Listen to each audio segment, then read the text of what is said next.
अंक गणित का एक महत्वपूर्ण टॉपिक अनुपात समानुपात, रेशियो एंड प्रोपोर्शन, इस पर आज हमें चर्चा करना है।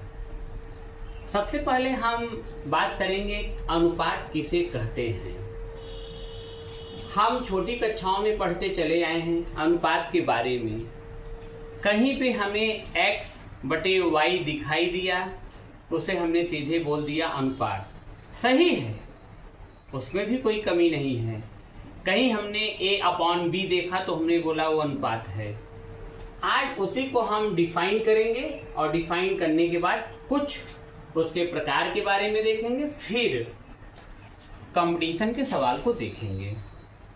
यहाँ पे हमको बताया जा रहा है दो या दो से अधिक समान प्रकार की राशियों की तुलना, दो या दो से अधिक समान प्रकार की राशियों की तुलना, दो या दो से अधिक समान प्रकार की राशियों की तुलना को प्रदर्शित करने के लिए अनुपात का प्रयोग किया जाता है। दो या दो से अधिक समान प्रकार की राशियों की तुलना, समान प्रकार के राशियों की तुलना को करने के लिए, तुलना को प्रदर्शित करने के लिए अनुपात का प्रयोग किया जाता है। और या तो आप वो समझिए या तो आप ये समझिए, दूसरा परिभाषा भी है, दो सजातीय राशियों के संबंध को अनुपात कहते हैं। सीधा सीधा दो सजातीय राशियों के संबंध को अनुपात कहते हैं। दो सजातीय राशियों के संबंध को अनुपात कहते हैं। तो चाहे आप ऊपर वाला परिभाषा ध्यान रखिए, चाहे आप नीचे वाला परिभाषा ध्यान रखिए, सजातीय संबंध किसे कहते हैं। यदि हमारा कोई मान अंश का किलोग्राम में है तो हर का भी किलोग्राम में ही हो। यदि हमारा कोई मान अंश का, न्यूमरेटर का मीटर में है तो हर का भी मीटर में ही हो। यही सजातीय संबंध है। मैंने आपको एग्जाम्पल में बताया, दो राशियों x व y के बीच के अनुपात को x अनुपात y से प्रदर्शित करते हैं।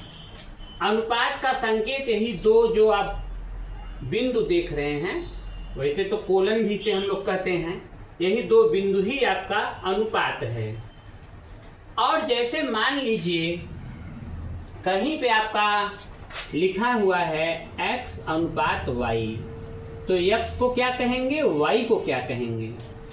x को हम कहेंगे अग्रपद, x को कहेंगे हम अग्रपद या फर्स्ट टर्म या पूर्व पद या एंटीसीडेंट, और y को कहेंगे हम फर्स्ट पद या सेकेंड टर्म या अंतिम पद या कॉन्सिक्वेंट।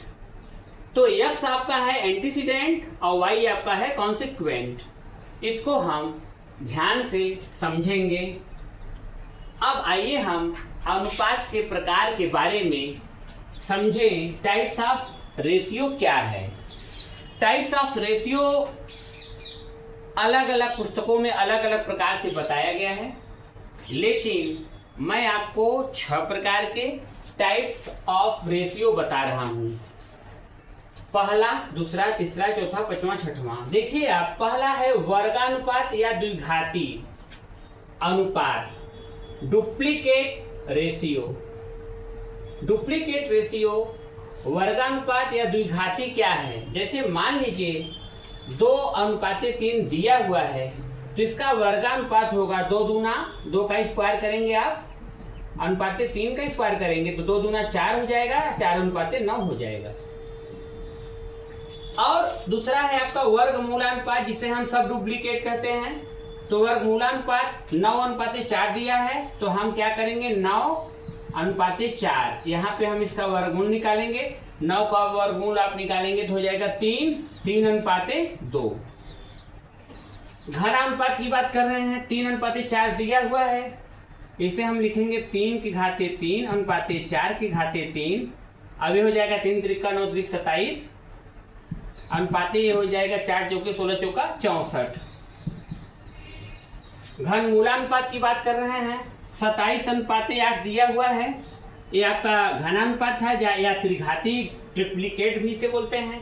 घन मूलानुपात क्या है, सब ट्रिप्लिकेट क्या है, इसका हम घनमूल निकाल लेंगे 27, और इसका भी 8 का भी घनमूल निकालेंगे। 27 का निकालेंगे तो 3 3 3 हो जाएगा।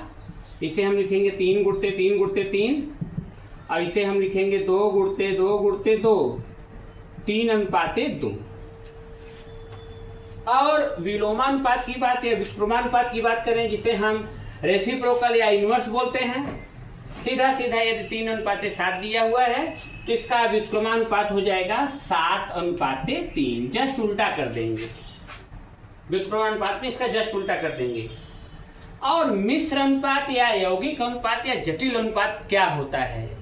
मिश्र अनुपात या यौगिक अनुपात या जटिल अनुपात में हम क्या करते हैं, जैसे आपका 3 अनुपाते 2 व 5 अनुपाते 7 दिया हुआ है, इसमें हम सीधा सीधा करेंगे, इसका मिश्र अनुपात या यौगिक अनुपात या जटिल अनुपात होगा 3 गुणते 5 और 2 गुणते 7। इसका सीधा सीधा गुणा कर देंगे, 3 पचे 15, 7 2 सते 14। आप बोलोगे 15 अनुपाते 14। ये हमारा निकल आया मिश्र अनुपात या यौगिक अनुपात या जटिल अनुपात या कंपाउंड रेशियो। अब 6 के अलावा भी कुछ विद्वान हमको बताते हैं कि अनुपात को 3 अनुपात से भी बताया गया है। इसके 3 प्रकार भी बताए गए हैं। सरल अनुपात, जिसे हम सिंपल रेशियो बोलते हैं, सतत अनुपात, जिसे हम कॉन्टिन्यूड रेशियो बोलते हैं, और समतुल्य अनुपात, जिसे हम इक्विवेलेंट रेशियो भी बोलते हैं। आइए इन 6 के अलावा इन तीनों पर भी चर्चा करें। सरल अनुपात क्या है? जहां पे 2 राशियों की तुलना हो उसे हम सरल अनुपात कहते हैं। जैसे आप देख पा रहे हैं 2 अनुपाते 3, यहाँ केवल 2 ही राशियां हैं, यह सरल अनुपात है। और सतत अनुपात क्या है, कॉन्टिन्यूड अनुपात क्या है? 3 राशियों की तुलना, जैसे 2 अनुपाते 4 अनुपाते 8, यहाँ सरल अनुपात में 2 ही राशियां हैं और सतत अनुपात में 3 राशियां हैं। 3 राशियों की तुलना 2 अनुपाते 4 अनुपाते 8 है, तो इसे हम सतत अनुपात या कॉन्टिन्यूड रेशियो बोलेंगे। समतुल्य अनुपात क्या है, चलिए समझा जाए, जिसे हम बोलते हैं इक्विवेलेंट रेशियो। जब किसी अनुपात के दोनों पदों को एक ही संख्या से गुणा या भाग करने पे जो नया अनुपात प्राप्त होता है, जो नया अनुपात प्राप्त होता है एक ही संख्या से गुणा, जब किसी अनुपात के दोनों पदों को, जैसे मान के चलिए समतुल्य इक्विवेलेंट का हम एक उदाहरण आपको यहाँ पे देना चाहें तो, जैसे मान लीजिए आपके पास 2/3 दिया हुआ है, 2/3 दिया हुआ है। जब किसी अनुपात के दोनों पदों को एक ही संख्या से, यहाँ पे आप ध्यान दीजिएगा वह संख्या 0 नहीं होना चाहिए, इसे हम शून्यत्तर बोलते हैं, शून्यत्तर बोलते हैं, 0 नहीं होगा। आप कोई मान लीजिए संख्या 2/3 दिया हुआ है, मान के चलिए आपने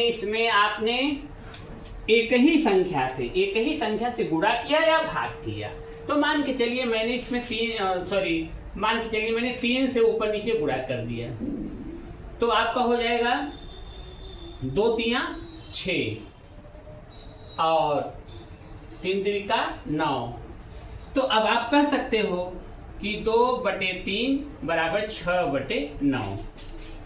ये आपका इक्विवेलेंट 6/9 जो है वो आपका इक्विवेलेंट या समतुल्य अनुपात है। इसका दूसरा उदाहरण हम देख पाएंगे इक्विवेलेंट का। जैसे मान लीजिए आपके पास है मान के चलिए आपके पास है 2/3 है। अब आपने एक ही संख्या से भाग दिया, मान के चलिए 3 से भाग दिया, या आपने 1 से नहीं 2 से ही भाग दिया, 2/2 और 3/2। इसे अब हम आगे करेंगे, ये हो जाएगा 1 हो जाएगा और ये 1 हो जाएगा 3/2। आगे करेंगे तो हो जाएगा 2/3, 2 1 2 2/3। तो 2:3 के इक्विवेलेंट 2:3 आ गया, तो ये आपका समतुल्य अनुपात बोला जाएगा। आइए अब हम कुछ इसके एग्जाम्पल को देखते हैं।